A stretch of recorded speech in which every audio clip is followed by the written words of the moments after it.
राधे राधे महाराज जी। महाराज जी, संतान प्राप्ति की इच्छा मात्र एक कामना है या किसी दिव्य प्रेरणा का परिणाम? महाराज जी, इनका भाव ये है कि इनकी दो बेटियां हैं, तो ग्रस्त में रहते हुए इनके बार बार हृदय में होता है कि एक पुत्र होना चाहिए। क्यों होना चाहिए? क्यों पुत्री से काम क्यों नहीं चल सकता?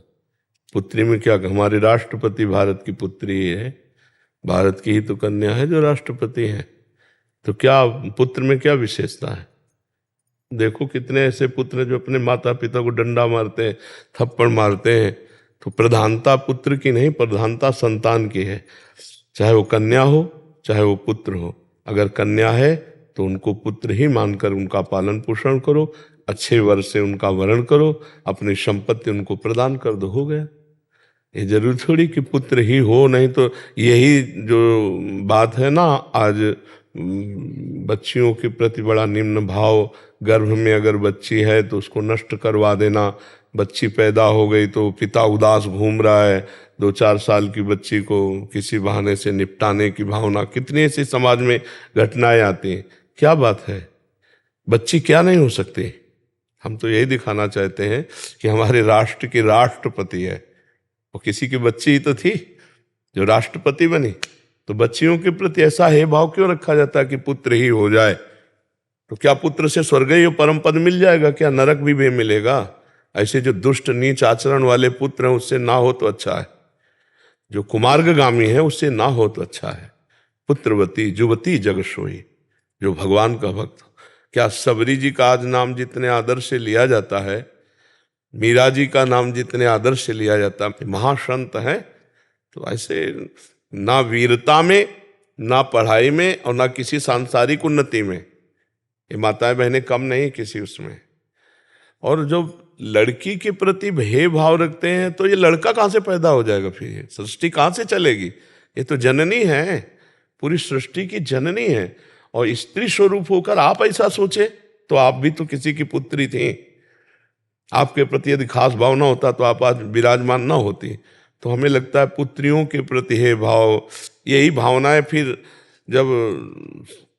जबकि एक हमारे उसमें पढ़े लिखे संत भगवान है तो कहते हैं इसमें पुरुष का ही योगदान विशेष होता है। उसमें बताया कि ऐसे, अब हमें तो सब पता नहीं, अंग्रेजी शब्दों में बोल रहे थे कि अगर ये हो तो लड़की हो जाता और ये हो तो लड़का हो जाता है। पुरुष में ही वो एक्स वाई और एक्स एक्स, हाँ, औरतों में एक्स एक्स अंदर जो हाँ ऐसे हाँ वो अंग्रेजी से ऐसे बोल, सेक्स होता तो महाराज जी लड़की पैदा होगी, एक्स वाई हो जाए तो लड़का होगा। तो फिर उसमें बताओ, उसमें बहू का क्या मतलब? जो कोसती है सास और परिवार के लोग कि लड़की ही पैदा कर रही, लड़का नहीं पैदा, उसके पास बटन है क्या कि ऑन लड़का और ऑन लड़की? ऐसे थोड़ी। और हम कह रहे हैं लड़की में क्या कमी है, उससे भी तो हमको वही गति प्राप्त होगी, वही गति प्राप्त होगी जिसके गर्भ से पुत्री भगवान की भक्त और पतिव्रता और साध्वी, उसका परिवार तर जाए, 21 पीढ़ियां तर जाती, चाहे लड़का हो चाहे लड़की। तो हमें लगता है थोड़ा सा समाज में ये दिमाग में बैठा है कि इसको ब्याह करना होगा, दहेज इतना देना होगा, ऐसी भावनाएं लौकिक है। लेकिन परमार्थ में ऐसा नहीं है, अध्यात्म में ऐसा नहीं, समान भाव है। समान भाव भगवान सबको देते हैं, सब पर बराबर दया कृपा भगवान की है। तो आप माता पिता पुत्र हो जाए अच्छी बात है, लेकिन पुत्र के लिए श्रेष्ठता का भाव रखकर बच्चियों पर हे भाव करना ये उत्तम बात नहीं है, ये बहुत पाप की बात है। इससे बहुत पाप होते हैं, बहुत पाप होते हैं। मान लो एक गरीब किसान आदमी है, उसके दिमाग में आए 2 पुत्रियां, कहाँ से लाखों रुपया लाएंगे, खेती बिकेगी, फिर वो उसके प्रति हे भाव रखते हैं।